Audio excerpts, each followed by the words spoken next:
자, 여기 한 왕이 있습니다. 나가는 전쟁마다 이기는 정말 대단한 왕이었죠. 적들을 모조리 무너뜨리고 나라를 아주 굳건하게 세웠습니다. 그런데 말이죠. 이 왕이 정작 자기 자신과의 싸움에서는 힘없이 무너지고 맙니다. 오늘 우리가 나눌 이야기는 바로 이거예요. 승리의 가장 높은 곳에서 시작된 한 왕의 추락, 그리고 정말 놀랍게도 그 실패의 잿더미 위에서 세워지는 은혜에 대한 이야기입니다. 정말 그렇지 않나요? 어떻게 성공의 정점에서 사람이 무너질 수 있을까요? 오늘 우리가 함께 들여다볼 이 역대기 속 다윗 왕의 이야기가 바로 이 질문에 대한 아주 깊은 답을 우리에게 던져줍니다. 어떻게 한 사람이 성공의 가장 높은 곳에서 가장 깊은 곳으로 떨어질 수 있는지, 그리고 더 중요하게는 어떻게 그 실패의 자리에서 다시 일어설 수 있는지, 자, 그 속으로 한번 같이 들어가 보시죠. 네, 그래서 오늘 우리는 이런 순서로 이야기를 따라가 볼 거예요. 다윗의 삶에 생긴 작은 균열에서 시작해서요, 그의 마지막 신앙 고백까지 이어지는 이 놀라운 반전의 여정을 함께 떠나보겠습니다. 자, 이야기의 시작은 이렇습니다. 다윗의 군대는 그야말로 연전연승, 파죽지세였어요. 겉으로 보기엔 모든 게 완벽했죠. 그런데 바로 그 눈부신 승리의 그늘 안에서 문제의 씨앗이 조용히 싹트고 있었습니다. 역대기는 아주 짤막하지만 의미심장한 구절을 남겨요. 왕들이 출전할 때가 되었는데 다윗은 예루살렘에 그대로 머물렀다는 거죠. 한번 상상해 보세요.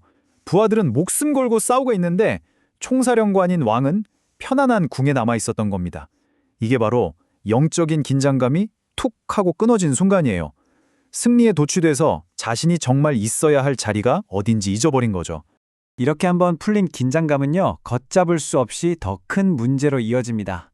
바로 사탄이 다윗의 마음을 충동질해서 해서는 안 될 일을 하게 만들죠. 바로 이스라엘의 인구를 조사하게 한 겁니다. 아니, 그냥 인구 조사한 게 뭐 그리 큰 죄인가 싶으시죠? 이게 핵심이에요. 이건 단순히 통계조사가 아니었습니다. 다윗의 마음속을 들여다봐야 해요. 와, 내 군대가 이렇게나 많구나.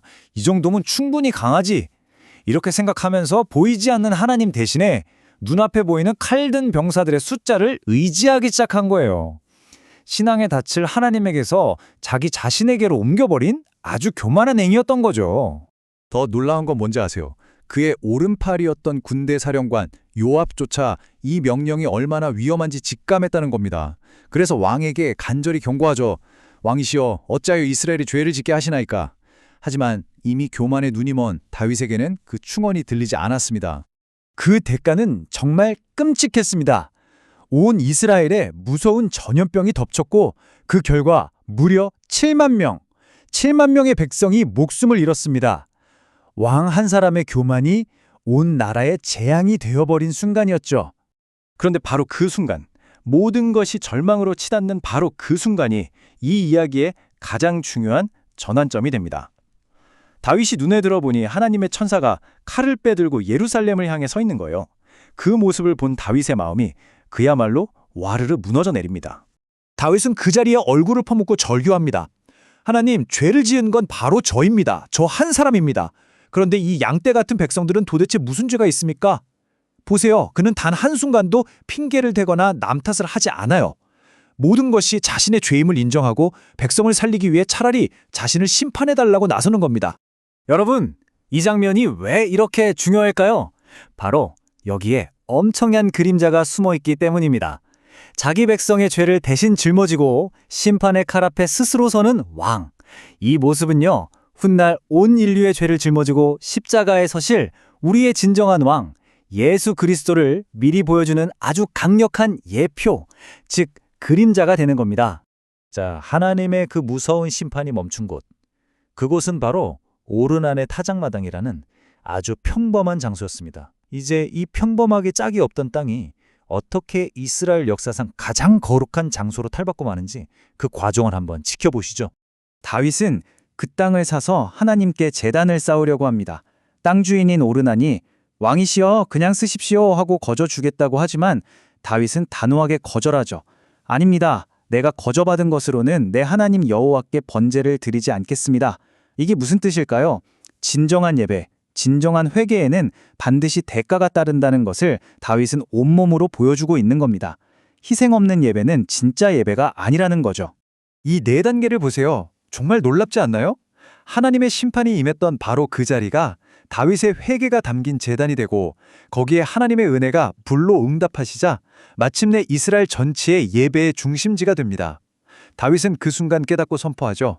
바로 이곳이 여호와 하나님의 성전이 될 것이다. 죽음과 심판의 현장이 은혜와 예배의 심장부로 변모하는 그야말로 기적 같은 반전입니다. 자, 이렇게 성전 부지까지 정해졌으니 다윗은 당연히 직접 성전을 짓고 싶었겠죠. 하지만 하나님은 그걸 허락하지 않으십니다. 여기서 다윗의 진짜 성숙함이 드러나는데요. 그의 반응은 실망이나 원망이 아니었어요. 오히려 미래를 위해 정말 상상도 못할 준비를 시작합니다. 하나님은 분명히 말씀하세요. 너는 평생 전쟁터에서 너무 많은 피를 흘렸다. 그러니 평화의 집인 내 성전을 건축하는 것은 너에게 합당하지 않다. 이것은 벌이 아니라 다윗의 인생을 있는 그대로 인정해 주시는 하나님의 말씀이었습니다. 하나님의 거절을 들은 다윗이 뭘 했는지 보세요. 금이 10만 달란트, 은이 100만 달란트. 이건 거의 천문학적인 숫자입니다. 셀 수도 없는 놋과 철까지. 다윗은 자신이 성전을 지을 수 없다는 하나님의 뜻을 겸허히 받아들이고 다음 세대인 아들 솔로몬이 그 일을 잘 해낼 수 있도록 모든 것을, 정말 모든 것을 준비해 줍니다. 자신이 그 영광을 보지 못할지라도 다음 세대를 위해 묵묵히 헌신하는 것, 이야말로 정말 성숙한 신앙의 모습 아닐까요? 자, 이제 다윗의 인생 마지막 페이지입니다. 그가 왕으로서 마지막 남은 힘을 어디에 쏟아부었는지를 보면 그가 생각하는 국가의 최우선 순위가 무엇이었는지 아주 명확하게 알 수 있습니다. 이 리스트를 한번 보세요. 정말 놀랍지 않으세요?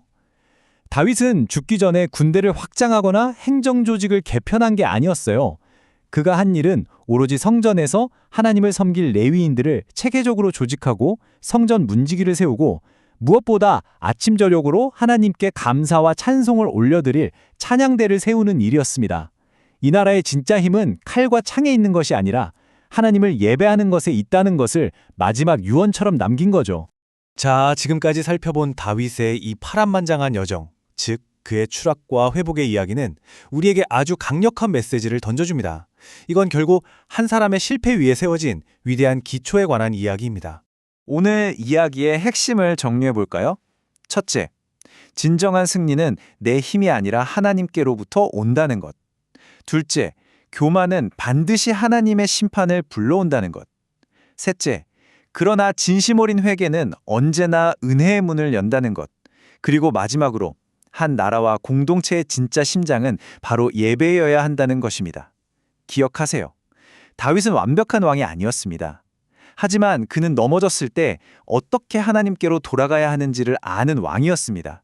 그리고 하나님은 바로 그 다윗의 가장 수치스러운 실패의 장소 위에 이스라엘 신앙의 심장부인 성전의 기초를 놓으신 겁니다.